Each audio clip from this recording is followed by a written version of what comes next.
Hey everyone, welcome back to chemistry and this is Udma Mansuri. तो last video में हमने definition, development and importance of chemistry discuss किए थे। उसके अलावा matter and characteristics of particle of matter discuss की थी। इस वीडियो में हम स्टार्ट करेंगे क्लासिफिकेशन ऑफ मैटर। तो मैटर को टू पार्ट्स में क्लासीफाई किया गया है, physical classification and chemical classification. जो क्लासिफिकेशन फिजिकल प्रॉपर्टी के बेस पर दिया that is called physical classification, and वो क्लासिफिकेशन जो हमने केमिकल कंपोजिशन के बेस पर दिया that is called chemical classification. तो वन बाय वन हमें दोनों पढ़ने हैं। Let's start physical classification. देखिए मैंने यहाँ क्या लिखा है, physical classification based upon physical properties, यानी कि जो फिजिकल क्लासिफिकेशन है वो फिजिकल प्रॉपर्टीज पे बेस्ड है। अच्छा, फिजिकल प्रॉपर्टी के बेस पर जो हमारा मैटर है उसे थ्री पार्ट्स में डिवाइड किया है, सॉलिड, लिक्विड एंड गैस। तो मैंने यहाँ नोट्स बना दिए हैं इसलिए ताकि आप इसे साथ साथ नोट करते चलें। हम इन तीनों को वन बाय वन डिस्कस करेंगे। सबसे पहले हमने लिखा है सॉलिड। देखिए सॉलिड का मैंने केस क्या लिखा है, definite shape and fix volume. जो सॉलिड्स होते हैं उनका शेप डेफिनेट होता है और वॉल्यूम फिक्स होता है। फॉर एग्जाम्पल ये मेरे पास मार्कर है, ये एक सॉलिड है, इसका फिक्स शेप है एंड फिक्स वॉल्यूम है। मतलब कि ये कि चाहे मैं इसे तोड़ दूँ, ये टूट जाए, फोर्स लगाने पर सॉलिड टूट जाते हैं बट अपना शेप चेंज नहीं करते हैं। ये तब से बना था, तब से जब से लेकर आज तक इसका शेप ये सिलेंड्रिकल शेप है। तो इसका शेप कैसा है, फिक्स, और वॉल्यूम भी कैसा है, इसका फिक्स है। ये सॉलिड्स की प्रॉपर्टी होती है कि फोर्स लगाने पर सॉलिड ब्रेक हो जाते हैं बट अपना शेप चेंज नहीं करते हैं। सेकंड है नेग्लिजिबल कॉम्प्रेसिबिलिटी। कॉम्प्रेसिबिलिटी नेग्लिजिबल होती है सॉलिड्स की। इस मार्कर है ना, ये सॉलिड स्टेट में अगर मैं इसे कंप्रेस करना चाहूँ लेकिन ये कंप्रेस नहीं होगा। क्यों नहीं होगा? क्योंकि ये क्या है, सॉलिड। कंसिडर कीजिए आपके पास एक टेबल रखा है, लकड़ी का वुडन टेबल। उस टेबल पे आप अपने हैंड से प्रेशर लगा रहे हैं, क्या वो कंप्रेस हो पा रहा है? नहीं हो पा रहा है ना। क्यों? क्योंकि वो टेबल सॉलिड स्टेट में, और सॉलिड की कॉम्प्रेसिबिलिटी कैसी होती है, नेग्लिजिबल। नेक्स्ट है tendency to maintain their shape. Solids में टेंडेंसी होती है कि वो अपने शेप को क्या रखते हैं, मेंटेन रखते हैं। अपने शेप को टेम्परेचर और प्रेशर के अंडर में आने के बाद अपने शेप को चेंज नहीं करते।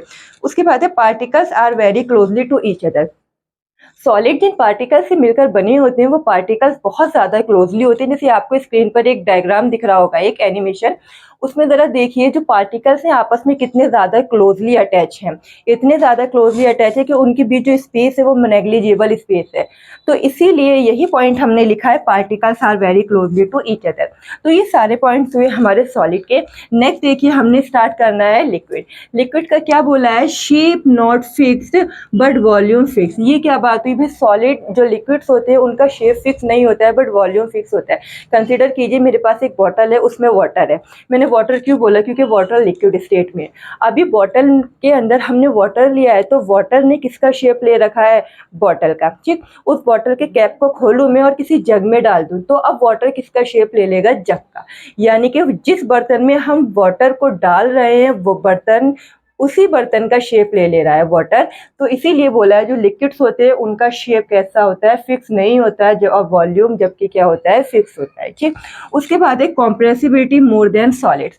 जो लिक्विड्स होते हैं उनकी कॉम्प्रेसिबिलिटी सॉलिड के कंपेयर में कैसी होती है, ज़्यादा। जी हाँ, सॉलिड लिक्विड कंप्रेस होते हैं। कैसे प्रूफ करेंगे, चलिए प्रूफ करते हैं। होली के फेस्टिवल में बलून लाते हैं, वाटर वाले बलून।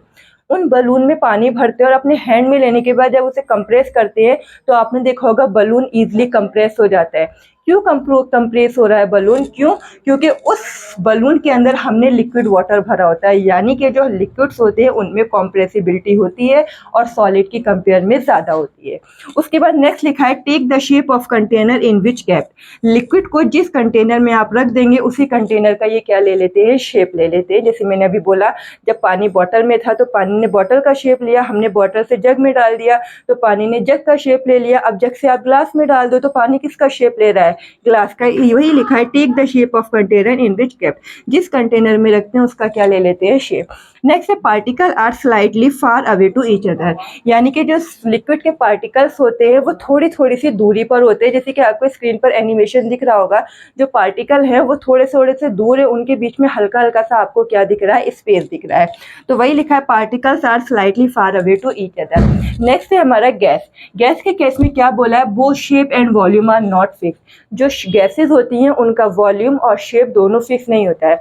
फॉर एग्जाम्पल हमारे पास एक सिलेंडर है जिसमें हमने गैस भरी हुई है। ठीक, अब उस गैस ने किसका शेप ले रखा है, उस सिलेंडर का शेप ले रखा है। अब आप क्या कीजिए, उस सिलेंडर से गैस किसी दूसरे छोटे या बड़े सिलेंडर में डाल दीजिए। जब आप दूसरे सिलेंडर में ट्रांसफ़र करेंगे गैस को, तो जो गैस है वो दूसरे सिलेंडर का क्या ले लेगी, शेप ले लेगी। इसका मतलब क्या हुआ, जो गैसेज़ होती हैं उनका शेप फिक्स नहीं होता है, ठीक है। और साथ साथ वॉल्यूम भी फिक्स नहीं होता है। जब हम एक सिलेंडर से दूसरे सिलेंडर में गैस को ट्रांसफ़र करेंगे तो गैस का कुछ ना कुछ अमाउंट एटमॉस्फेयर में क्या होगा, उड़ जाएगा। इसलिए बोला है वॉल्यूम भी क्या होता है, फिक्स नहीं होता है। नेक्स्ट है हाई कॉम्प्रेसिबिलिटी। जो गैसेस होती है उनकी कॉम्प्रेसिबिलिटी बहुत हाई होती है। गैसेस इतनी ज़्यादा कंप्रेस हो सकती हैं कि गैसेस को कंप्रेस करके लिक्विड में कन्वर्ट किया जा सकता है।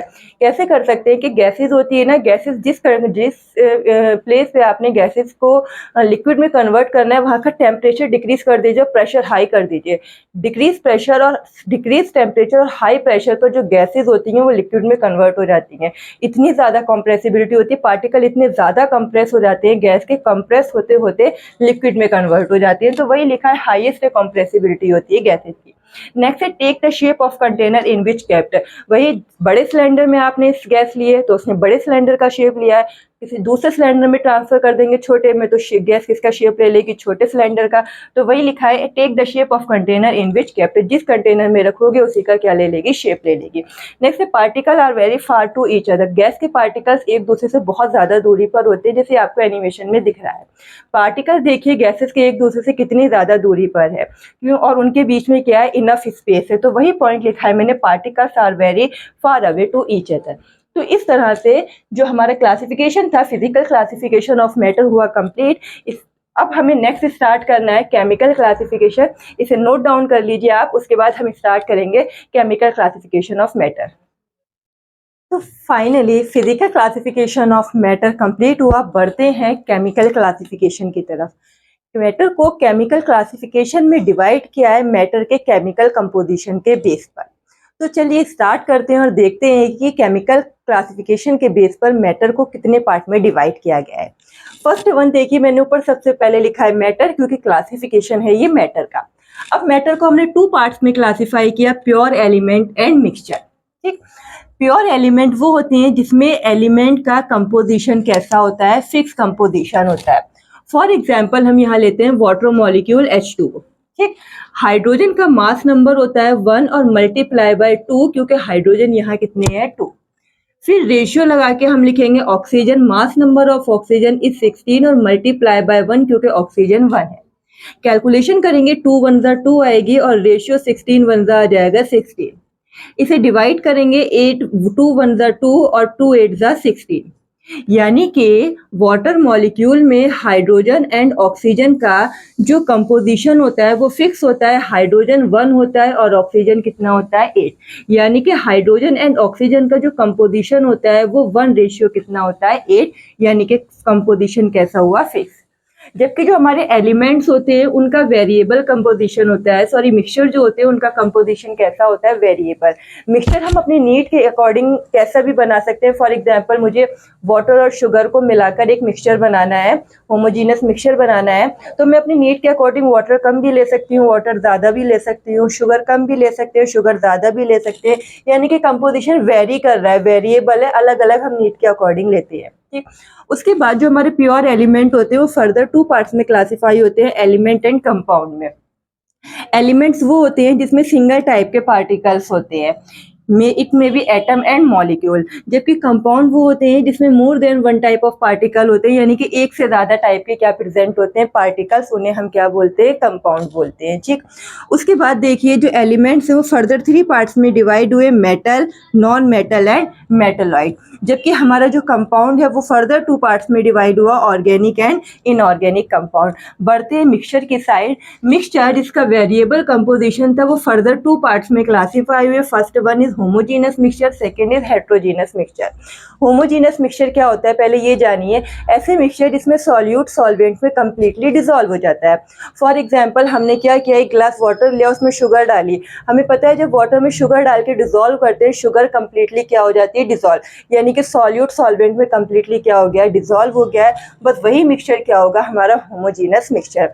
आपसे बोला है होमोजीनस मिक्सचर का कंपोजिशन कैसा होता है, यूनिफॉर्म। क्योंकि जब हम शुगर को वाटर में डिजॉल्व कर देते हैं तो अगर हम देखें तो हमें पूरा कंपोजिशन एक सा दिखता है। ऐसा नहीं होता है कि शुगर के पार्टिकल ऊपर या वाटर नीचे या फिर वाटर ऊपर शुगर के पार्टिकल ऊपर, ऐसा नहीं दिखता है। हमें पूरा कंपोजिशन कैसा दिखता है, सेम वाटर और शुगर कंप्लीटली एक दूसरे में डिजॉल्व हो चुके होते हैं तो उसका कंपोजिशन कैसा होता है, यूनिफॉर्म।